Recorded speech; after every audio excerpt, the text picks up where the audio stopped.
Good feels good, and not so good doesn't feel so good. In other words, that's it. It's not that hard to remember. What makes it complicated is that you all have practiced not liking yourself for so long that it's hard for you to like yourself. In other words, you have complicated it with all of the stuff that you're now having to forget.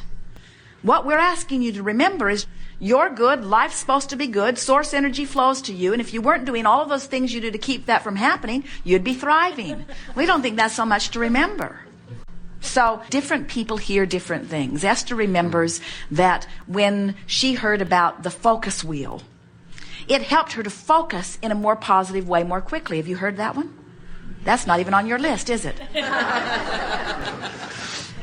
Esther remembers that when we talked about the placemat process, that she felt huge relief from her long list of things to do. It's good for her to get that one out again. Would you remind her in the morning? She's computerized her to-do list again, and it's getting out of hand. The placemat process turns most everything over to the universe except the small little handful of things you intend to do today. And it delegates everything else to the universe so that the universe can start working on it. No, that's not the reason, because the universe is already working on it.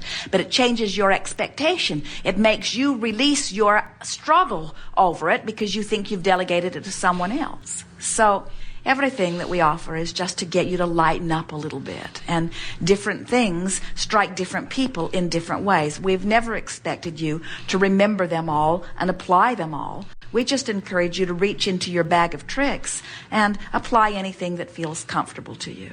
Okay. In the new book that Jerry was talking about earlier, we have written 22 processes in the back of the book. And those 22 processes, we have given instructions about how to perform them and expectations about what kind of results to expect from them. But we have also indicated which processes we would encourage you to use given which emotion you're feeling about something. In other words, if you're really frustrated about something, then there are some processes that work better for you than others. If you're utterly overwhelmed with something, then there are some processes that work better than others. So we are hearing you and recognizing that there can be some confusion. But if you want to hear it straight from the horse's mouth, no offense to Esther, we're talking about ourselves. We want to say to you, we're all making way too much of all of this.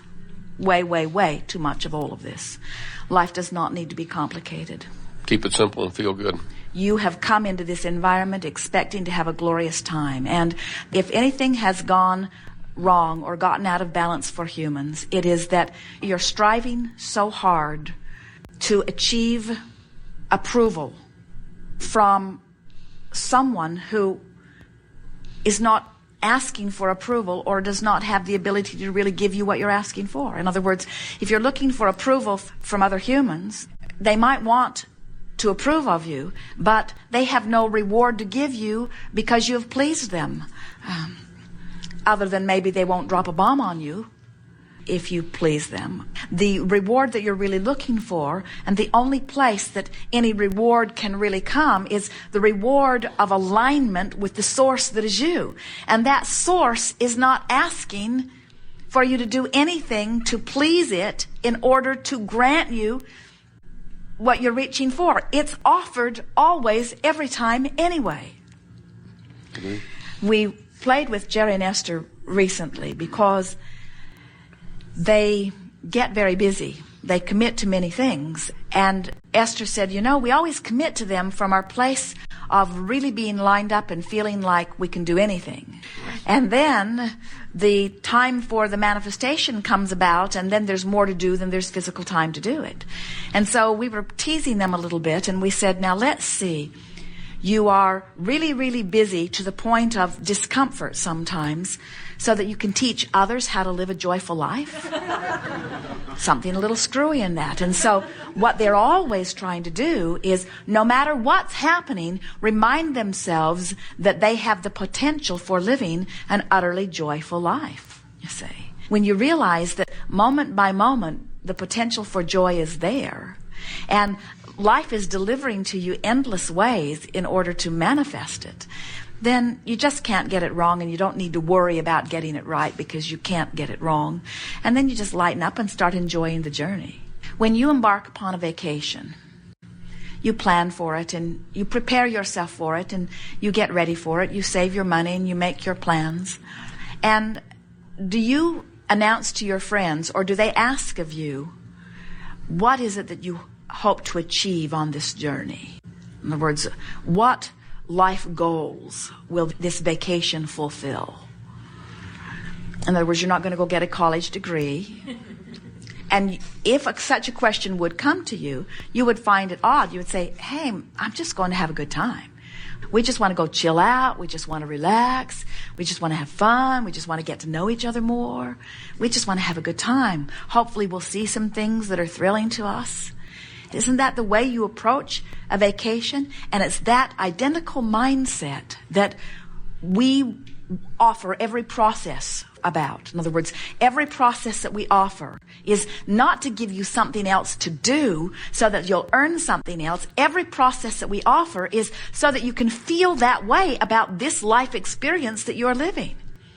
We want you to lighten up. We want you to relax. We want you to realize that you're not ever going to get it done. You are an eternally incomplete being who will continue to come forth in physical manifestation. In other words, you're just going to keep coming forth. And it's time for you to stop working so hard to try to achieve the impossible. Oh, I will find my spiritual center and I will return to the source that is me, a complete person. And we say, no, you won't.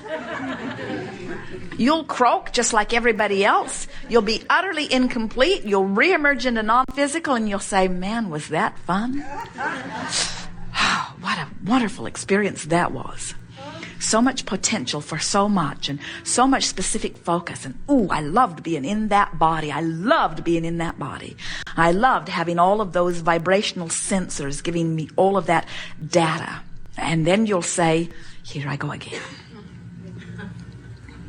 Another vacation, another vacation, another vacation, another vacation, another vacation. So what is it that causes you, once you get in these bodies, to take it all so seriously? You line yourself up and you compare yourself to everybody and you put a grading system on everything. You have this curriculum grading, A, B. In other words, it's joyful in the A's and oh, those E's and F's. Oh, dastardly, dastardly. You put a grading system on bodies. Oh, that size of body, we give it an A. That size of body, oh, dastardly, dastardly. In your diversity, which is a good thing, which gives you individual clarity about what you want to prefer and launch, you've gotten so carried away as you, not just you, as you now try to compare everything to everything and evaluate it in terms of rightness or wrongness. And so what happens is the condemnation nature or the pushing against nature has become such a big part of human vibration that it has weighed you down and spoils your vacation. And so we would like you, as you spread the good word to those who are around, as you teach the clarity of your example, as you are joyful and others say, what's your secret? You say, I just don't sweat the small stuff. And it turns out it all is. I just don't worry about anything. I don't try to control the world because it's uncontrollable. It's not my job. I don't try to control my wife because she's uncontrollable and it's not my job. I don't try to control my kids because they're uncontrollable and it's not my job. I have released everyone to their own creation, and I'm working on the only thing that matters, which is my vibrational alignment between me and me. And that I can manage, that I can manage joyously, that I can manage easily, and now I'm having a great vacation. And that's what your guidance is trying to teach you. Your guidance system is trying to say to you in every moment. That's what the emotional feedback that you're getting is choose a thought that feels better. Try it. Choose a thought that feels better. Try it. Don't try to jump all the way over here. You can't quantum leap. Just reach for the best feeling thought that you have vibrational access to right now. Joseph Campbell said, follow your bliss. And we think that was wonderful advice. Only problem with it is, if you're in despair, you don't have a whiff of bliss anywhere around you. And if your only guidance has been to follow your bliss and you're in despair, then you are going to condemn yourself as a failure. And so we would say, well, follow your bliss, but revenge is on the trail. In other words, head for bliss, but enjoy revenge while you're there. then head for bliss, but enjoy anger while you're there. If you reach for bliss when you're so far from it, you're just going to condemn yourself as a failure, you see. So you just reach for the best feeling thought that you can. And that's what all of the processes say. Just use this tool to try to make yourself feel a little better. And if it doesn't work, then reach for another tool that tries to make yourself feel a little better. And if that doesn't work, every tool or every process isn't right for everybody and where they are. Esther is mostly a very joyful being. And their friend Francine that wrote this wonderful music has sent them another CD with more wonderful music. And the day Esther put it in was a day that she was overwhelmed. It was a day when she had too much to do. And as she listened to Francine's beautiful voice singing about how you create your own reality and how you get to choose the way you feel, Esther said to Jerry, I'm not ready to produce that record. She said, we're too busy. We don't have time. She threw it in a drawer. And she hoped to never see it again. Then they were driving down the freeway, driving across from state to state on their way into Oregon. Esther is driving down the Columbia River Gorge. The road is wide open. Hardly any traffic. The river follows them for miles and miles and miles down these glorious canyons. There were fish jumping and birds flying and children out playing in playgrounds. It was a rapturous moment in time. And Jerry put the music in the CD player. And Esther soared to a place of rapture. She said to Jerry, watch me, I could die on the spot. You might have to grab the wheel. I am feeling so wonderful. I have never felt this wonderful. Same music. So what happened was, Esther was up here already in bliss, put music in that matched it, and she went into orbit.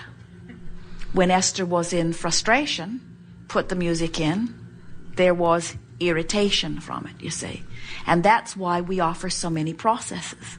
Some of them are going to hit you just right. Some of them aren't going to hit you just right. In other words, but if you have the intention to feel good, one of those in that bag of tricks is going to work for you. And what happens is, as you apply them and notice that in applying them, you feel better. And we think this is the most important thing.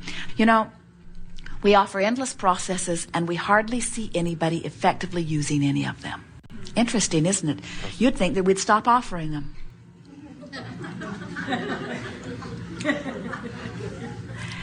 But the reason that we continue to offer them is because we know that as you make an intention that you are wanting to shift your vibration, and one of those processes is something that you get hold of and something that you show yourself that you can move up the emotional vibrational scale with.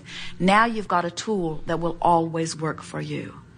In other words, once you show yourself that you feel a little better. Now, here's the point that we wanted to make when we say that hardly anyone is using them. The reason that people, and you are included in this, and it is the reason that we wanted to address your wonderful question, the reason that so many people get lost in the process or dabble in them and don't make them an effective day-to-day part of their life is because they thought that the process was to take them from fat to thin. They thought that the process would take them from no money to more money. They thought the process would take them from a rotten relationship to a wonderful relationship, when the process is meant to take them on the emotional journey.